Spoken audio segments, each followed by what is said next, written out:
Hey, what's up, guys? Our topic for today is how we can mirror your Android phone screen to your PC. So, let's get started. First, you have to install this A-Power mirror. Okay. Let's open it. And then, you must make sure to download also the application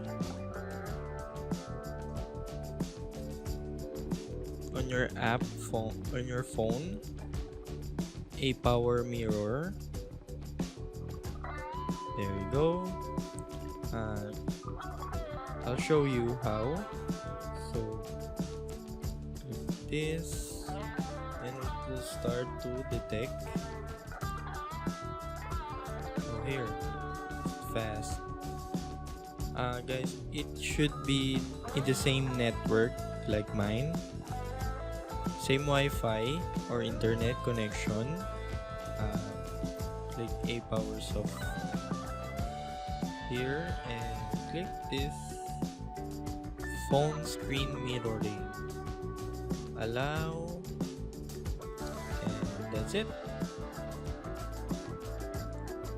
Right there. Let's try adorable home.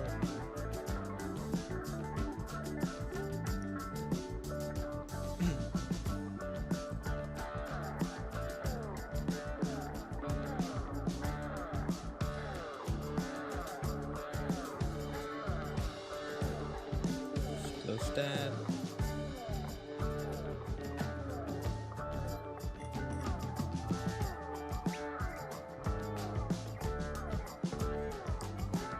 See? It's easy, right? So there you go. There you have it. Thank you for watching and don't forget to subscribe.